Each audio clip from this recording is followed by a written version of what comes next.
ছাত্র জনতার বিপ্লবের এক মাস পূর্তিতে রাজধানীর বাইরেও শহীদী মার্চ কর্মসূচি অনুষ্ঠিত হচ্ছে। বরিশালে ব্রজমোহন কলেজের 0 পয়েন্ট থেকে বৈষম্য বিরোধী আন্দোলন মিছিল বের করে। এতে বিএম কলেজ ছাড়াও অন্য আরও বেশ কয়েকটি কলেজের শিক্ষার্থীরা অংশ নেন। বিএম কলেজ হয়ে মিছিলটি college road, Natullabad bus terminal এলাকা, সিএনবি রোড সহ গুরুত্বপূর্ণ সড়ক প্রদক্ষিণ করে। বেলা 11টার দিকে নাটোরে নবাব সিরাজউদ্দৌলা সরকারি কলেজ চত্বর থেকে মার্চ শুরু করে শিক্ষার্থীরা। সকালে শরীয়তপুর সরকারি কলেজ ক্যাম্পাস থেকে শিক্ষার্থীদের একটি মিছিল বের হয়। এটি প্রধান প্রধান সড়ক অতিক্রম করে কেন্দ্রীয় শহীদ মিনারে গিয়ে শেষ হয়। বেলা 12টায় চুয়াডাঙ্গা সরকারি কলেজের সামনের মেইন গেট থেকে বের হয়ে বড় বাজার চত্বরে সংক্ষিপ্ত মার্চ সমাবেশ করে তারা। এখন আমার মনে হয় কি বাংলাদেশের কোন দর্শক, আমরা এখন চলে যাব রাজশাহীতে। রাজশাহী মহানগরীর তালাইমারী এলাকায় বৈষম্য বিরোধী ছাত্র আন্দোলনের শিক্ষার্থী ও সাধারণ জনতা শহীদী মার্চ পালন করছেন। তালাইমারী এলাকা থেকে যোগ দিচ্ছেন সহকর্মী ইউসুফ আদনান। ইউসুফ, শহীদী মার্চ নগরীর কোন কোন এলাকা প্রদক্ষিণ করবে? এরপর তাদের কোনো আলাদা কর্মসূচি আছে কি? হ্যাঁ তৌসিয়া, আপনি যেমনটি বলছিলেন যে ঢাকা সহ সারা দেশে আসলে শহীদী মার্চ কর্মসূচি পালন হচ্ছে। এরই ধারাবাহিকতায় আমাদের রাজশাহীতেও আসলে শহীদী মার্চ কর্মসূচি পালন হয়েছে।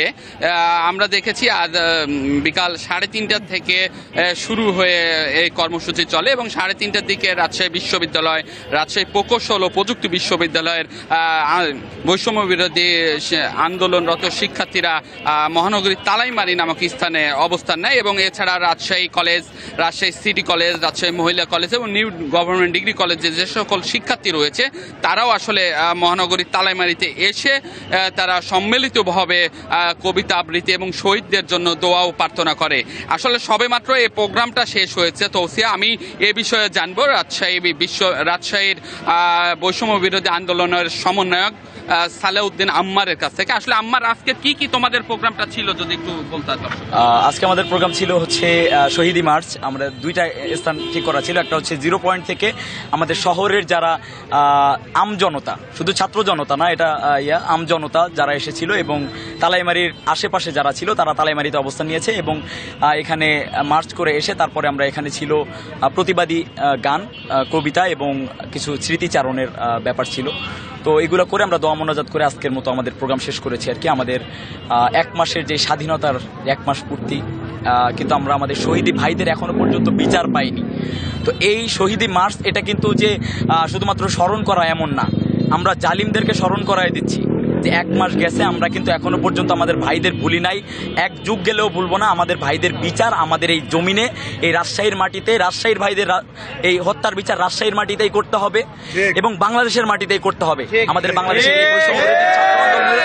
সকল খুনির বিচার, শেখ হাসিনা থেকে শুরু করে তার মদতদাতা ইন্ডিয়ান যত লোকজন আছে, যত দালাল আছে, তার যত গোলাম আছে, সকলের বিচার করতে হবে। ঠিক আছে, তোমাকে ধন্যবাদ। হ্যাঁ তৌসিয়া, শুনছিলেন যে রাজশাহী বিশ্ববিদ্যালয়ের যিনি সমন্বয়ক আছে তিনি আসলে বলছিলেন যে আসলে যে সকল শহীদ হয়েছেন 1 মাসও হয়ে গেছে, তাদের এখনো বিচার যে সম্পন্ন হয় নাই, এ কারণে তাদের আসলে এই কর্মসূচি এবং শহীদদের স্মরণ করার জন্য আসলে তারা এই কর্মসূচি পালন করেছেন। তারা বলছেন যে 1 মাস কেন, এরকম বছরের পর বছর পার হলেও তারা শহীদদের আসলে স্মরণ করবে। আসলে এই ছিল আমার কাছে রাজশাহী থেকে সর্বশেষ খবর। তৌসিয়া। সহকর্মী ইউসুফ আদনান শহীদী মার্চ কর্মসূচির খবর জানাচ্ছিলেন রাজশাহী থেকে।